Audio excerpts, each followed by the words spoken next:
इस वक्त मैं मौजूद हूँ इटली के शहर मिलान में। मिलान इटली का सबसे महंगा शहर है और सबसे ज़्यादा सैलरी भी इसी शहर में मिलती है, जो एवरेज तकरीबन 2650 यूरो पर मंथ बनती है। मिलान इटली के मेन स्टॉक एक्सचेंज का घर है और इसी शहर में fashion, textiles, design, chemical, manufacturing, sports, media और दीगर सर्विस कंपनियों को खास अटेंशन हासिल है। मिलान इटली के फाइनेंशियल कैपिटल के तौर पर भी जाना जाता है। इस शहर में बहुत सी बैंकिंग और वेल्थ मैनेजमेंट कंपनियां पाई जाती हैं। अगर रोज़गार की बात करें तो मिलान के टॉप एम्प्लॉयज़ में फिनिको बैंक, मेडियो बैंका, यूनिक्रेडिट बैंकिंग की फील्ड में टॉप के एम्प्लॉयज़ हैं। बैंकिंग की फील्ड में यहाँ बहुत सी जॉब अपॉर्चुनिटीज़ हैं। अगर पाकिस्तान में आपके पास किसी बैंक में जॉब का एक्सपीरियंस है तो यहाँ मिलान में भी आप किसी अच्छे बैंक में जॉब अप्लाई कर सकते हैं। इसके अलावा हेल्थ केयर, मैन्युफैक्चरिंग, एजुकेशन और आईटी की फील्ड्स में भी बहुत सी जॉब अपॉर्चुनिटीज़ हैं।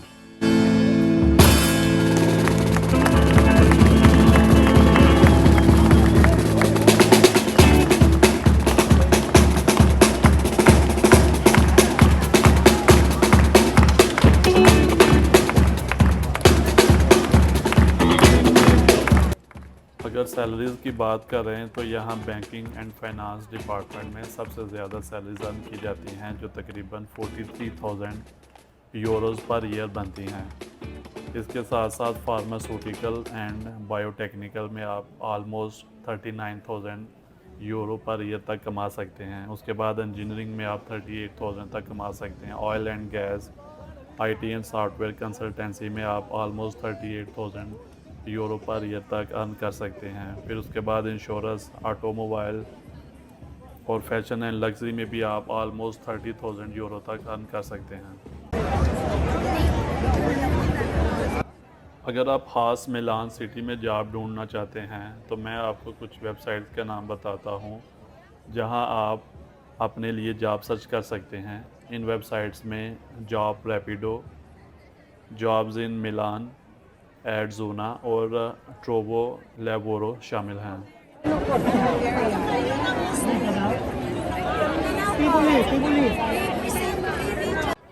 इसके अलावा कुछ ऐसी वेबसाइट्स हैं जो पूरे इटली में जॉब सर्च करने में आपकी मदद करेंगी, जैसे Indeed.com, Trigoncelio.com, Concorsi Publici.net, Jubal.org, Expertier, Glassdoor, Monster.it, Randstad.it, Total Jobs। इन तमाम वेबसाइट्स के अलावा पूरी दुनिया की तरह इटली में भी रेफरेंस की वजह से जॉब आसानी के साथ मिल जाती है। एग्रीकल्चर हो या कोई मल्टीनेशनल कंपनी, अगर आपका कोई जानने वाला ऑलरेडी वहाँ जॉब कर रहा है तो उम्मीद है कि इसके रेफरेंस से आपको भी इस अदारे में बआसानी जॉब मिल जाए।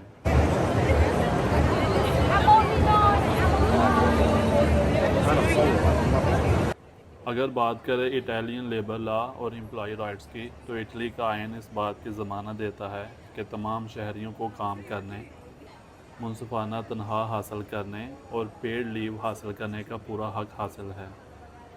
कम अज़ कम तनख्वाह की तरह इटली में ज़्यादातर लेबर राइट्स खुद आइन के बजाय ट्रेड यूनियंस और एम्प्लॉयर्स के दरमियान कलेक्टिव बारगेनिंग एग्रीमेंट्स के ज़रिए तय किए जाते हैं। ये शायद इस बात की वजाहत करता है कि इटली में यूरोपियन यूनियन में किसी भी मुल्क के मुकाबले में सबसे ज़्यादा ट्रेड यूनियंस क्यों हैं। ख़वातीन के लिए मैटरनिटी लीव में 5 माह की लीव शामिल है, जिसमें 2 माह बच्चे की पैदाइश से पहले और 3 माह पैदाइश के बाद। इसके अलावा इटली के आइन के आर्टिकल 36 में ये भी बताया गया है कि आम काम का हफ्ता कभी भी 40 घंटे से ज़्यादा नहीं होता। एक वीक में आपको 2 छुट्टियां होती हैं और बाकी 5 दिनों में आपने 40 घंटे काम करना होता है, रोज़ाना के 8 घंटों के हिसाब से। 8 घंटे से ज़्यादा अगर कोई भी एम्प्लॉयर आपसे काम करवाएगा तो वो आपको ओवर टाइम देने का पाबंद होगा। इस ओवर टाइम का रेट आपके रेगुलर रेट से 10 से लेके 30% तक ज़्यादा होगा।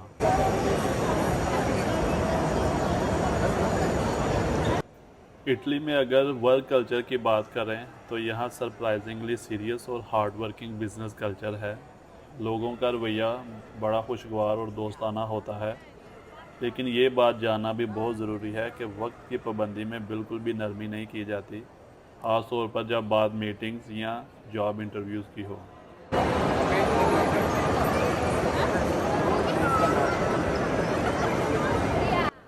अगर आप किसी ऐसी कंट्री से बिलोंग करते हैं जो यूरोपियन यूनियन का हिस्सा नहीं है, तो इटली में काम करने के लिए आपको वर्क वीज़ा की ज़रूरत होगी। जब इटली में आप कोई जॉब एक्सेप्ट करते हैं तो आपका एम्प्लॉयर आपके लिए वर्क वीज़ा अप्लाई करता है, जिसे लोकल ज़बान में न्यूला ओस्टा कहते हैं। अगर आपका कोई रिलेटिव या दोस्त इटली में रहता है तो ये वर्क वीज़ा वो भी आपके लिए अप्लाई कर सकता है। यहाँ इटली में सीज़नल वर्क वीज़ा अप्लाई करने की कास्ट तकरीबन 500 से लेके 1000 यूरो तक आती है। अगर हम 1000 यूरो कंसीडर करें तो ये पाकिस्तानी तकरीबन 3,10,000 रुपये बनते हैं। न्यूला ओस्टा जो वर्क वीज़ा है इशू होने के बाद इसकी एक कापी हमें सेंड की जाती है हमारी कंट्री में, जिस कंट्री से भी हम बिलोंग करते हैं, और उसकी एक कापी उसी कंट्री में लोकल जो इटालियन एम्बेसी है वहाँ पे फॉरवर्ड की जाती है। फिर हम उस एम्बेसी से अपना वीज़ा अप्लाई करते हैं। वीज़ा इशू होने के बाद हम इटली में ट्रैवल करते हैं।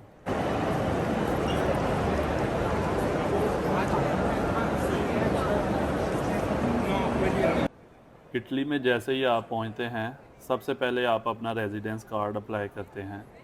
रेजिडेंस कार्ड मिलने के बाद दो चीज़ों की आपको अशद ज़रूरत होती है। एक है आपका टैक्स आइडेंटिफिकेशन नंबर और दूसरा social security number. Tax identification number की ज़रूरत आपको अपना टैक्स पे करने के लिए पड़ती है, और ये नंबर हासिल करने के लिए आप अपना पासपोर्ट, फिर उसके बाद मोडेलो AA7/10 या मोडेलो AA5/6 कंप्लीट एप्लीकेशन फॉर्म और रेजिडेंस कार्ड लेकर टैक्स ऑफिस जाएंगे, और फिर लीगल फॉर्मेलिटीज़ के बाद आपको टैक्स आइडेंटिफिकेशन नंबर इशू कर दिया जाता है।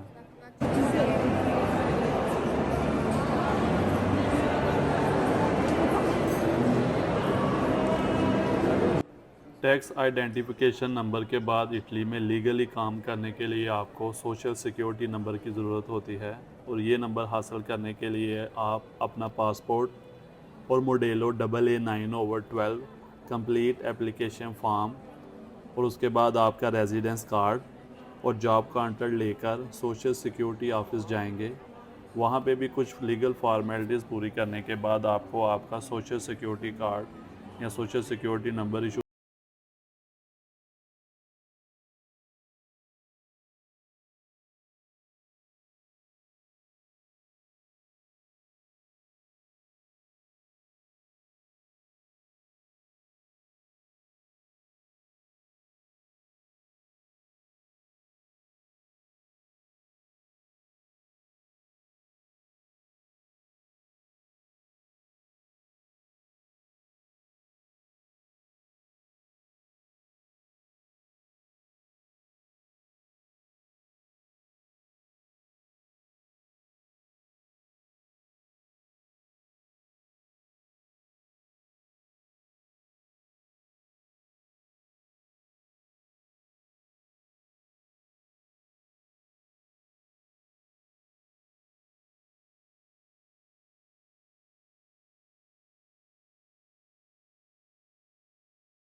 सोशल सिक्योरिटी नंबर हासिल करने के बाद आप सुकून से इटली में जॉब कर सकते हैं।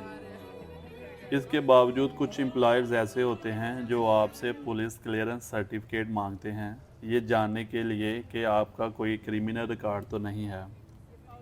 पुलिस क्लियरेंस सर्टिफिकेट हासिल करने के लिए आप इटली में अपने करीबी पुलिस स्टेशन, जिसे लोकल ज़बान में कस्तूरा कहते हैं, वहाँ जाएंगे।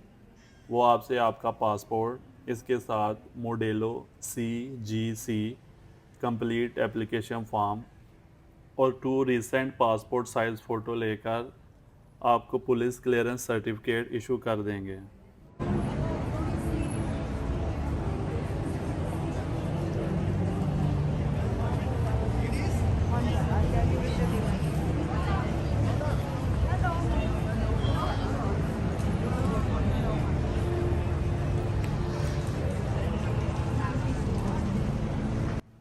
चैनल पे आप अगर नए हैं तो सब्सक्राइब कर लें और बेल आइकन प्रेस कर लें, ताकि पूरी दुनिया के विज़िट वीज़ा प्रोसीजर की कंप्लीट सीरीज़ आप तक पहुंच सके।